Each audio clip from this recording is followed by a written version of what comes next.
Welcome, welcome, welcome to On Fire to Inspire. I am your host, Aleigha, the Purpose Midwife. I want to thank you so much for joining us this beautiful, beautiful Tuesday evening. You could have been anywhere else doing anything else, but you chose to spend it with us. And for that, we're totally grateful. So, as I thank our sponsors, I want y'all to do me a favor. I want you to hit that share button so that we can share about our history and the quiet giants that were our unsung heroes that we never knew about. Many of them, after they died, they were erased from history. And so we want us to learn about our history because it's so rich and so vast. And if we understand where we come from, maybe we can actually see ourselves in those places, utilize our gifts and talents, and make some things happen on a whole nother level, right?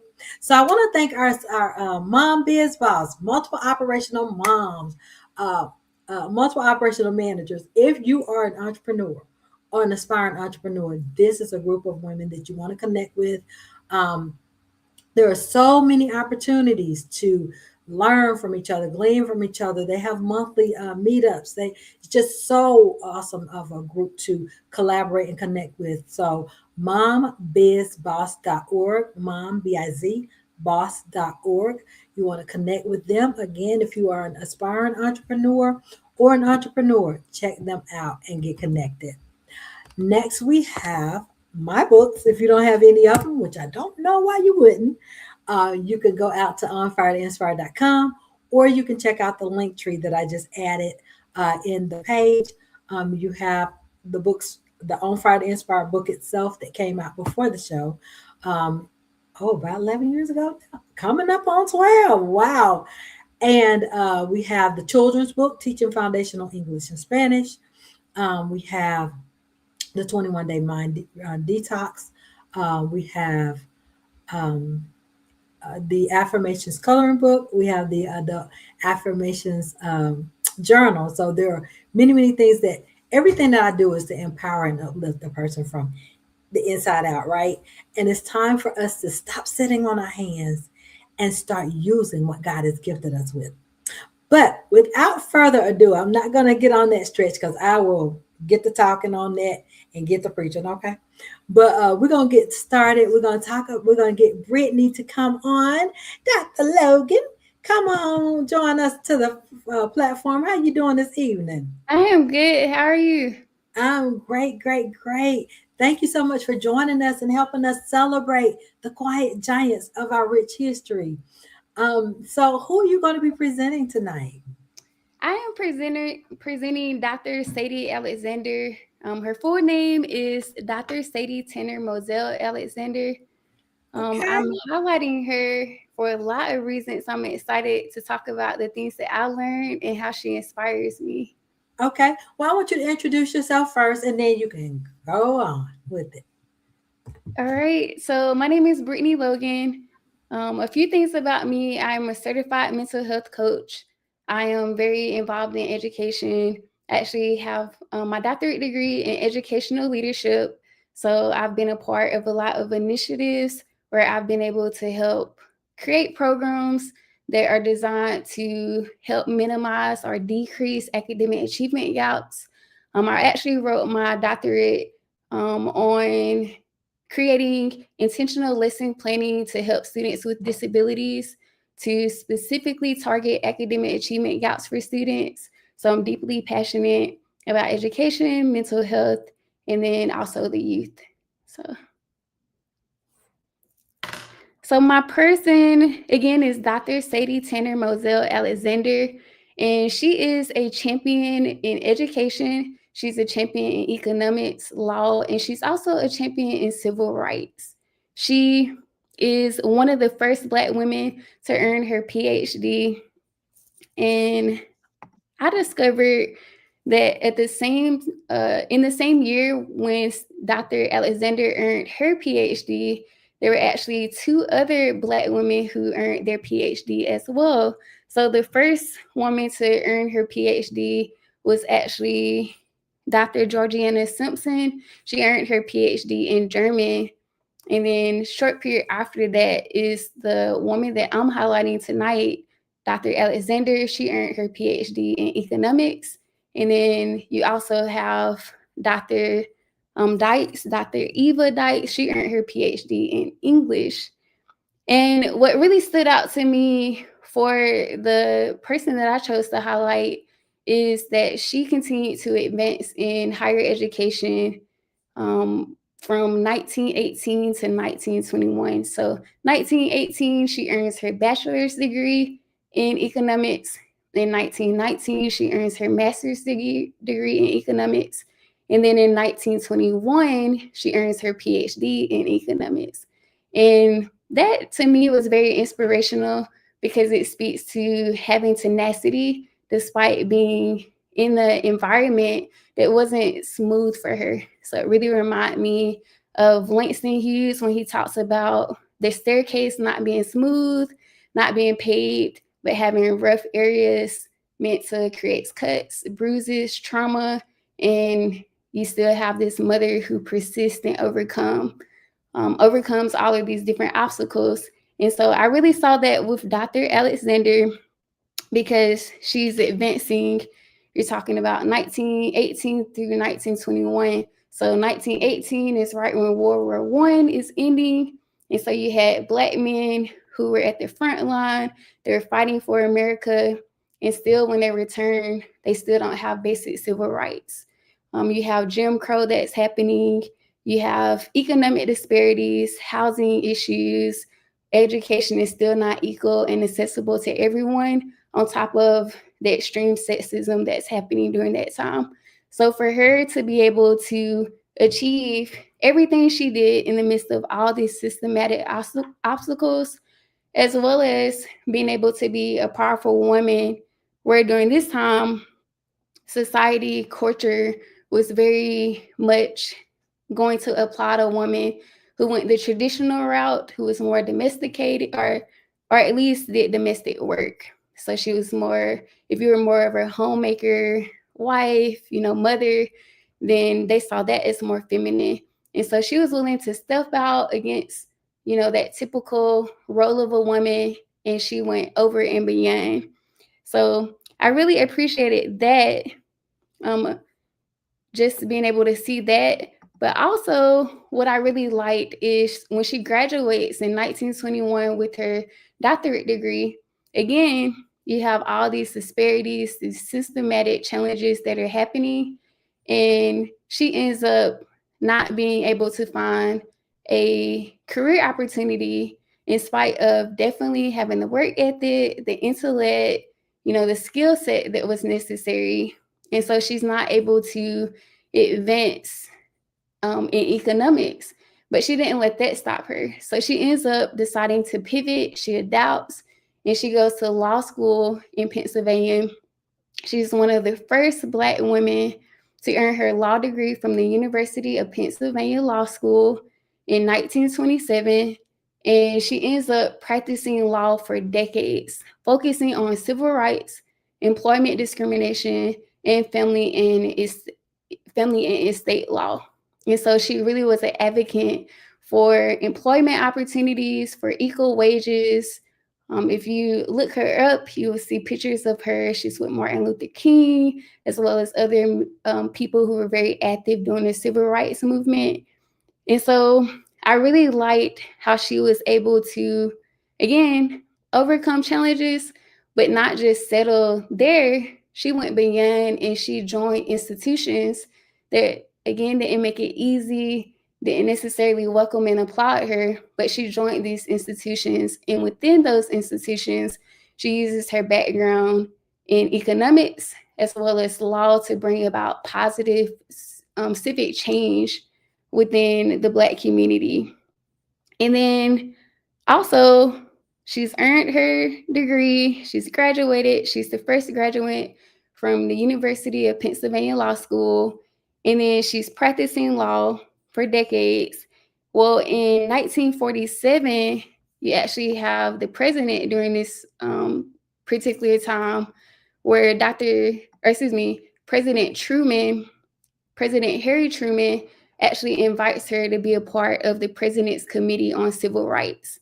And so during this time, she helped write a landmark document. It's called, I wrote it down, To Secure These Rights. So she helps write this document in 1947, and this was very instrumental in the civil rights movement, um, because it called for an end to segregation, it called for federal protection of civil rights, and it also called for basically equality when it came to wages, housing, and other key legislation that would be deeply fought for. So I just thought that she was a perfect example of, again, having to be the first of many different things. And I don't even think this is all of the things that she was the first of, but the different obstacles that come up when you're in the first to do anything, and she surpasses, mediocrity in the midst of all of that. She was she overcame the statistic, the odds. It was like 1 in 6 Black Americans who would earn a PhD during this time, and she is one of 3 Black women who within the same year earned their PhD. She's the first in law school, the first to practice. I believe she was the first in a sorority. Something I also didn't point out is she was the first to serve as the assistant solicitor of Philadelphia. So she did that in 1943. So she was able to open all of these different doors. And she's a testament that it might get hard, but if you stay steadfast, if you stay committed, everything will be used, nothing will be wasted. You will be able to celebrate if you just stay committed, be open to adapting, and join people who are like minded and moving in the same convictions that you are. And so, again, the person that I highlighted is Dr. Sadie Alexander, and she's a great inspiration within education, economics, law, and civil rights. Dr. Sadie Alexander. Is it Sadie, Sadie? It is. Okay. All Yep. right. I'm typing that in here. Y'all remember her name, Dr. Sadie Alexander. Because, wow, this is amazing. I mean, she had so many firsts. And Mm-hmm. in that time frame, you only had 1 out of 6 blacks, but that year they had 3. Mm-hmm. That's what I'm talking about. All over 3 women. 3 women. That's what made it powerful for me as well. Because I was like, they had double discrimination, the sexism, the racism, and still they stood out and they stood bold. So, Yes, I love it. And to be able to help write that went toward that proclamation, and it's just, oh wow, that's amazing. That's absolutely amazing. Well, we thank you so much for sharing, Dr. Sadie Alexander, with us, because I love this time of year because it's time for us to learn some of the things that we never learned, that were never put in books for us to learn. Especially, in school, we don't learn this on, you don't learn it on your own. mhm. So thank you. Thank you for inviting me. You're welcome. All right, y'all. So we are going to make sure we remember Dr. Sadie Alexander. There were so many firsts that Dr. Logan shared with us, y'all, that that's an honor to know that that's your heritage. That's where you come from, right? So to give you another person, y'all, we have the next person. Her name is Anne Cole Lowe. She was born December 14th, 1898. And her mom was an awesome seamstress, right? But her mom fell ill and she passed away suddenly. And Anne was only 16 years old. They had contracts, they had bills to be paid. And Anne had to step up to the plate. And guess what, y'all? Anne did it. And did it with ease. I mean, with grace. She actually surpassed what her mom ever did. She became an American fashion designer, seamstress, businesswoman. But here's one thing. Remember, I told you she was born in 1898. So she did not get the notoriety that she should have gotten. Like her brand, the Anne Cole Lowe brand, was diminished or minimized because she was a black seamstress. So many times, even though she created uh, works of art for the Rockefellers, for Jackie Kennedy, she actually designed Jackie Kennedy's wedding dress. And Olivia de Havilland wore her dress to the Academy Awards. She made dresses for the DuPonts. Y'all, she made dresses for people of stature, for millions, people who made millions, but they wanted to give her pennies, right? And so there was a flood when she created Jackie Kennedy's dress. There was a flood, and her contract did not have a clause to help, right? So, y'all, she had 10 days to recreate all of this from memory. And y'all, she did it. And she did it, okay? With no sleep for 10 days, she recreated Jackie Kennedy's dress and her bridesmaids' dresses from memory. Again, Ann Cole Lowe is her name. Y'all, she was amazing. The tapestry that she created, they said it was so, the flowers and stuff were so um real, almost. It's like you almost wanted to smell them.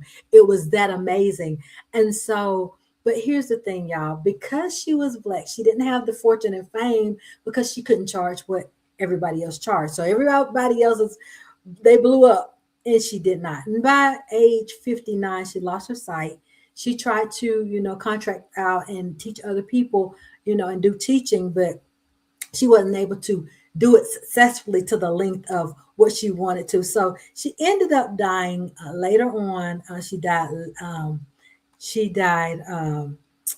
Well, she actually lived to age 82, but even at that, she was never able to be completely successful at what she was originally, placed to do.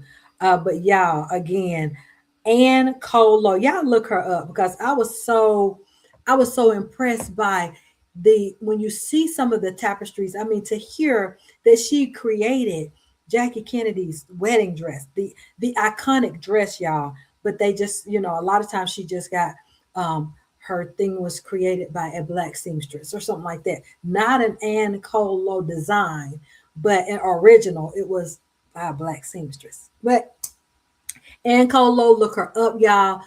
She ended up again passing away later on in life at 82, but she did not get to make the millions that others were able to see. Hey, everybody, as you're coming on in, hello, hello, hello. Thank y'all for joining us and learning about our rich, vast history tonight.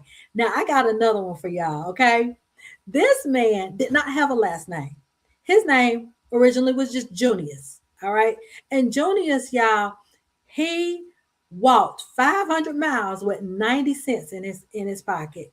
And he refused to get up. He had a heart that says, "Hey, I'm going to make it happen, and it's not going to happen unless I do." Um to give you a little background, his parents were slaves. They were not allowed to be married. And they were sold to different plantations, so they were not able to help. The dad enlisted into the army, and dad was killed. So um, Joni, Junius, I call him Junior, y'all, like I know him. Junius died. Junius' dad died when he was 6, and so Junius had that heart that, hey, I gotta make something happen. And so again, he walked 500 miles, y'all, with 90 cents in his pocket. He went from Kentucky to Kansas City, y'all, on foot. Many of us ain't gonna walk 5 miles. We talking about 500 miles, y'all. But he had a hunger in his heart. He had hope in his heart and a memory of his father, and he did it, y'all. And not only did he do it, he moved to a place called rural Edwardsville and became a sharecropper. Now, because of him being African American back in this time frame, a lot of black families were in perpetual debt. But he studied the land. He didn't just farm, y'all. He studied the land and he perfected that which he studied. Let me give y'all I'm gonna give y'all some more stuff. So soil became his chemistry. He became like, okay, I got it. Everything from plant spacing, rainfall, y'all, harvest timing. He perfected it to the point that the land noticed and the land responded. Y'all hear me? Julius planted potatoes. He was later known as, get this, he became known as the potato, is it the potato king? The potato king of the world, y'all. That's how much it was. And this was in the early 1900s, y'all. In one single season, He harvested 721,000 bushels of potatoes in a single season, more than any farmer on earth. And that's how he got that name, the potato king of the world. And so, y'all, this man was so like, I'm not gonna give up. He built a private spur directly from his farm. So the private spur would come in and collect his stuff. And you talking about black excellence, y'all. He had 50 workers, black and white, that farmed his land. And he invented a mechanical sorting machine that was capable of processing a full rail car of potatoes in 1 hour. Come on now. Junius did it, y'all. Y'all hear me?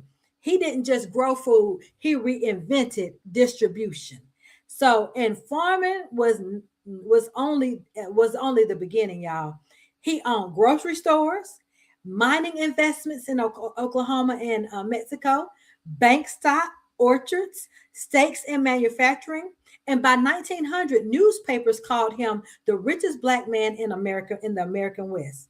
Booker T. Washington even featured him in his prominently known The Negro in Business. And y'all, he never hoarded his success. He founded Pleasant Hill Baptist Church, created Grove Center. He was selling affordable land to black families and others so that they can build generational wealth.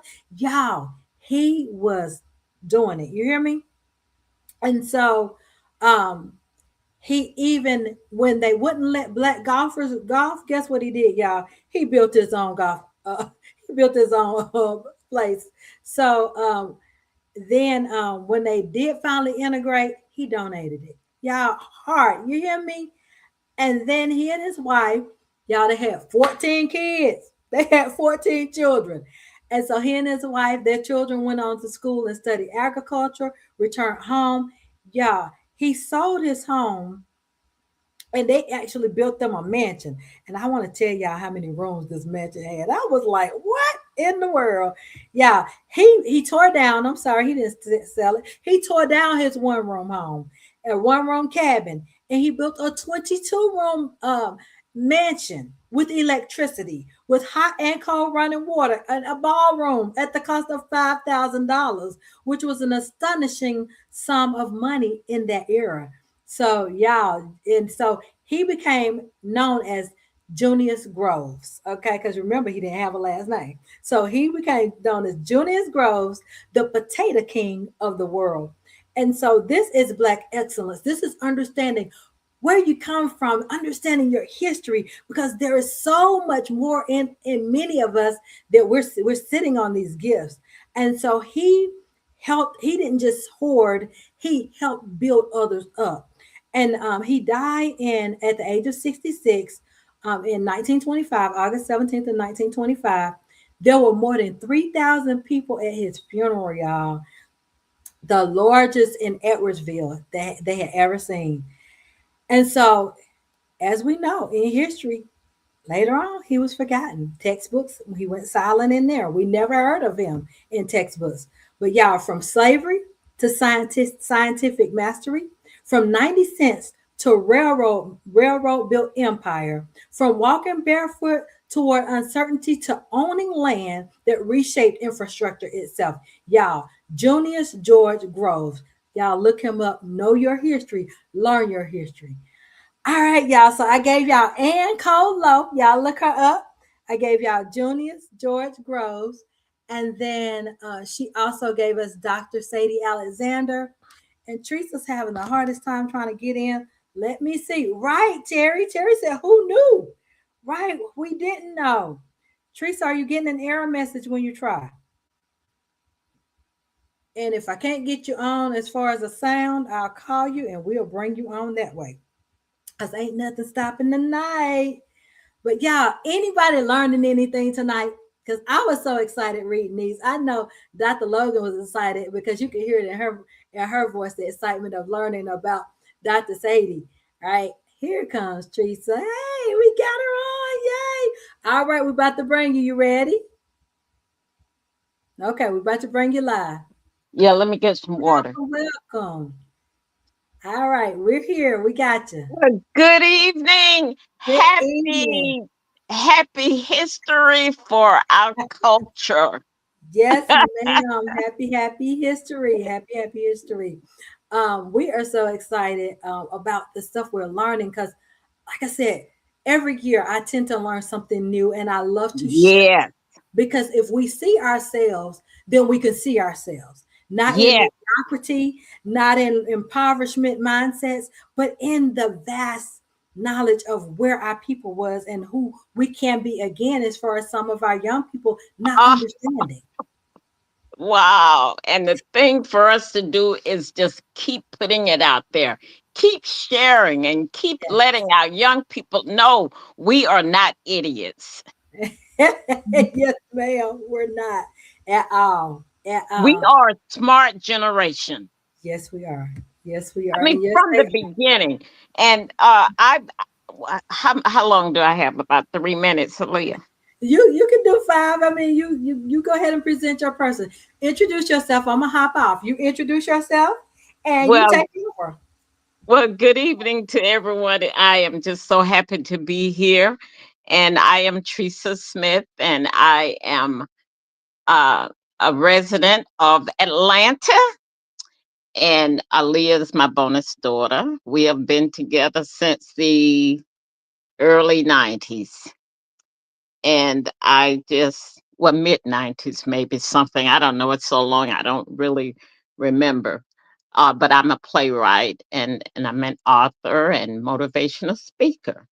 But I was excited when Aaliyah called me and told me that she was doing presentations about our heritage and about inventions and uh, things that our people have created. And instantly, I thought about Dr. Gladys West. She was born in 1930 and she just died this year. This marvelous lady was a mathematician and she contributed to the GPS. I mean, whoa. And just to think that here she is, I first had misread years ago that she invented the GPS, but she contributed a device that would assist in guiding uh, people to where they want to go. And I can read a little about her work, but she was an American mathematician whose work was critical to the development of the global positioning system. As a programmer at Naval Proving Ground in Virginia, she used complex theology to create highly accurate models of the Earth's shape, which formed the foundation of satellite navigation. Heavy, heavy. But she was hired in 1956 as one of the only four Black employees at the Naval Surface Warfare Center. She spent 42 years there, specializing in data processing and satellite data analysis. And her key contribution was she programmed the massive computers to calculate precise geodetic earth models that accounted for gravitational and tidal forces essential for GPS accuracy. Now, this is someone who probably we wouldn't have thought, but look at the knowledge our people contributed. Just just wonderful. So every time you get in your car and you Go to GPS. Just think, it was someone from our community who helped bring that to life. And it's just so many inventions that our people brought to life. And Aleigha, Yes, ma'am. Yes, ma'am. I tell you, these inventions and being able to read, um, I have been just I'm always inundated this time of year with reading, and I was reading about you ever heard of Dr. Patricia Bath? no.